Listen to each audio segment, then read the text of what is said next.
There are just some people in life you'll never get along with. That's a lesson I've learned. Sorry for starting off on such a strange note. My name is Nellie. I'd be glad if you could lead an ear to my story for a bit. I'm married to a man named Greg. Greg's swarmed with work and is often away in the Boston area for his job. While waiting for him to come back, I live in the house we bought together. But recently, my mother-in-law Shannon has been showing up a lot. "You could never deserve this house," she always says. You see, we live pretty close to Shannon's place. We settled here because she insisted we live near her family home. Sure enough, she started visiting frequently once we moved in. "Listen, Veronica, my other daughter-in-law, just got married and wants the house. Since you're the only one here, why not give up this place?" She said something outrageous. This is the house that Greg and I bought together. How could she ask me to give it up? "But Greg is always away, right? So what's the problem?" That's not a valid reason at all. If I give up this house, Greg won't have a home to return to. I had been firmly refusing Shannon's absurd request. Then one day, she came over with Veronica. "Oh wow, this is such a nice place. Perfect for my new home." Veronica examined the house as if she owned it. Being scrutinized like that was unnerving, to say the least. "I love this house. Hand it over now." Veronica joined in with her outrageous demands. Of course, I refused. "You dare defy me, you insolent woman!" And then Veronica got violent. "What are you doing?" Even as I said that, she didn't stop. I curled up to protect myself, enduring her attacks. Shannon was standing there, laughing. "Well, if you're going to cower like that, you shouldn't have defied me in the first place." It seemed like she didn't like the fact that I refused, but she didn't have to be this violent. They left for the day, but they said they'd be back to try and take the house again. I was scared they'd actually take the house from me. I contacted Greg, who was still away for work. When I told him what happened, he said Shannon and Veronica had reached out to him too. Apparently, Shannon has always favored Veronica over him and used to discriminate between them when they were kids. This time too, Veronica told Greg that she wanted a house and asked him to give it to her. Greg sounded really down. I tried my best to cheer him up. We couldn't talk much because he had work left. And then, the next day, Shannon and Veronica returned. "We're getting you to hand over the house today." This time, Shannon entered the house wielding an umbrella. It wasn't raining, so why an umbrella? Then suddenly she swung it at me, clearly threatening that if I didn't give up the house, she'd beat me with it. "All right, say you'll give us the house. Veronica will be the new owner." Veronica also had an umbrella and swung it towards me, along with Shannon. I've been hit by Veronica before, so I was genuinely scared she might actually hit me and raised my arms to protect myself. Both were swinging their umbrella so hard that the whooshing sound filled the air, causing me to flinch and cover my head with my arms. The scene was so terrifying, I couldn't move for a few minutes. "Stubborn, aren't you? Even after all this, you still won't give up the house," Shannon said, sounding exasperated. But I was too scared to even speak. Their attitudes were as if they'd done nothing wrong. It was infuriating. Eventually, Shannon and Veronica left for the day. But as they left, they threatened that the next time they really might hit me. Thinking that my life could actually be in danger, I was filled with dread. I immediately called Greg and told him about today's events. Greg was concerned for my well-being and suggested that we think seriously about our next steps. And then he made a proposal to change the situation. Feeling there was no other choice, I agreed to go along with Greg's plan. During the operation, I made sure to not be home when Shannon and Veronica would come. This way, the plan went forward without them catching on. 2 months after initiating the plan, I got a call from Shannon. "I'm tired of waiting to see you. I've decided to move Veronica in whether you like it or not, and I'll throw your stuff out myself." Shannon was laughing as if she had won. Apparently, Veronica was already on her way to the house, but they knew nothing about the plan. I'm sure Veronica would be in for a surprise. While talking to Shannon, a call from Veronica came in. Putting Shannon on hold, I answered Veronica's call and heard, "Who are you?" "I'm the homeowner. Who are you?" "This is my house," a male voice responded. Realizing the call had connected, Veronica started speaking to me. "Nellie, what's going on? Why is there some stranger in the house instead of you?" Veronica sounded confused. I decided to explain the situation to her. "Veronica, actually we sold the house. Greg and I decided it was the best move." Hearing this, Veronica let out a loud, "What?" I wish she wouldn't yell. It's a disturbance to the new homeowner. "Why would you do that? I never heard about this." "Well, if we had told you, you would have stopped us, right?" I didn't say anything, so it was a strategy.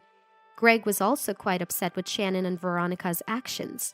Most of what Greg owned had been taken by Veronica, and now they were trying to take the house too. This was the final straw. Fortunately, we had received some financial support from my family when purchasing the house, so we had little to no mortgage left and could sell it outright.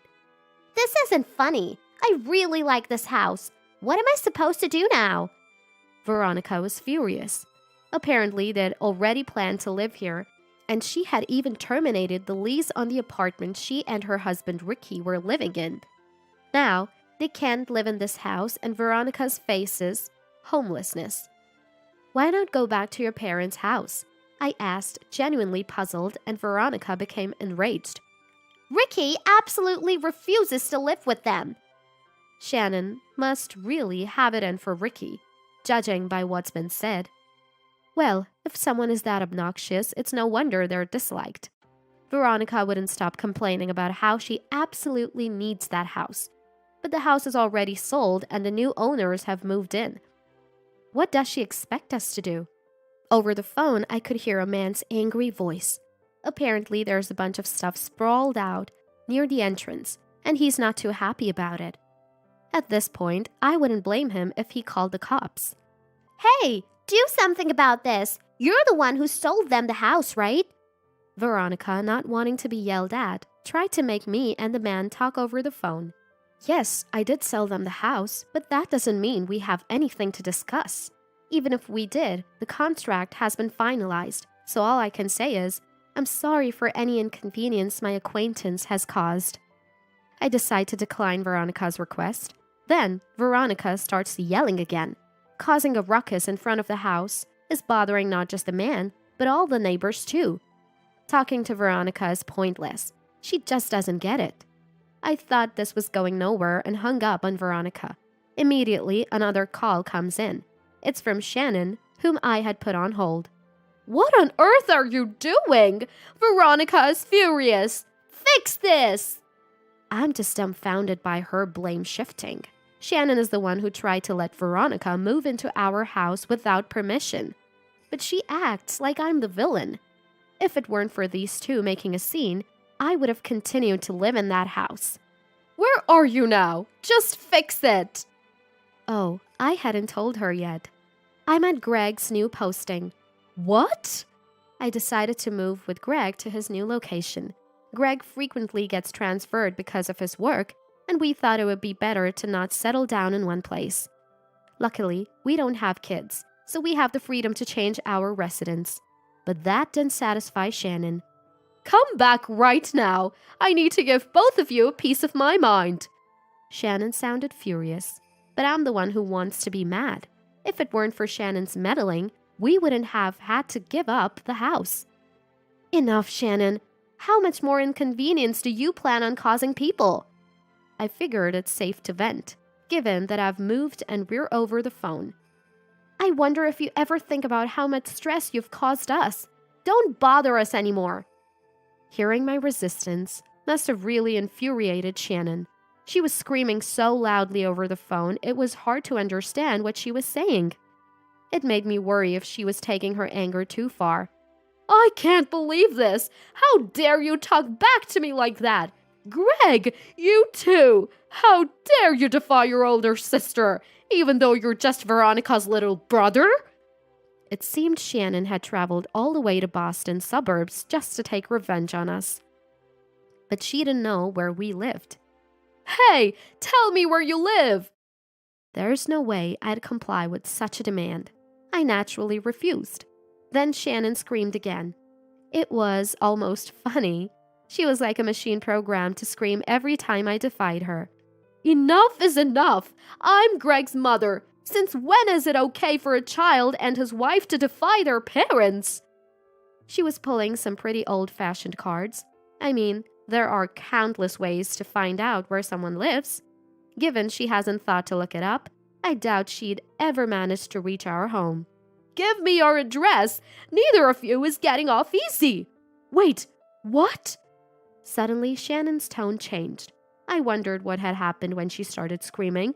This is all your fault!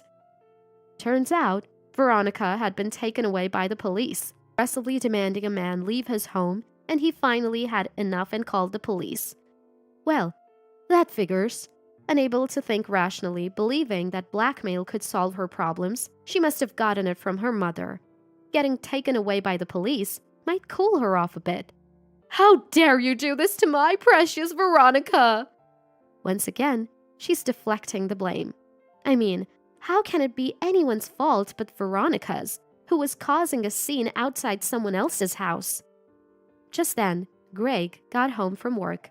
I informed him that I was on the phone with Shannon, and he took over the call.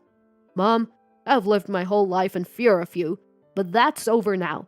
I'm not listening to you anymore. If you come to our house uninvited, I'll call the police. It seems Greg has grown through this experience. To think he could say that much to Shannon, who had tormented him all this time. Greg gave the phone back to me, saying he had said all he needed to say. Shannon, on the other end, screamed again. She's clearly not used to getting pushed back.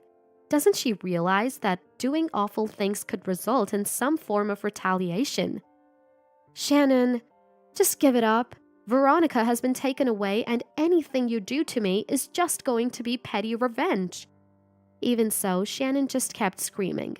She was like a wild animal, so lost in her anger she had forgotten what she was even mad about. This is getting nowhere. Shannon, can I hang up now? I don't think there's any point in continuing this conversation. But she just wouldn't listen. Don't you dare argue with me! Parents are absolute! A child should never defy their parents! If she's going to be this unreasonable, well, I've got my own thoughts on the matter too.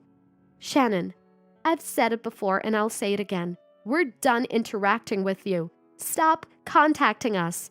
I deliberately kept pushing Shannon's buttons. As expected, Shannon flew off the handle and started cursing at me. The things she said were so awful, they could break someone's spirit if taken to heart. But that's precisely what I was aiming for. Shannon, I've recorded every single abusive word you've just said. As I said this, Shannon stopped her tirade and began to panic. Recorded? What are you doing? Shannon, you're the one in the wrong for using hate speech. Slander is a serious offense. I'm sure my lawyer would love to hear this, and you'll probably end up having to pay a fine or compensation. At that point, Shannon broke down in tears and apologized. I'm sorry. I just lost my cool for a moment. Please don't involve the lawyers or police, okay?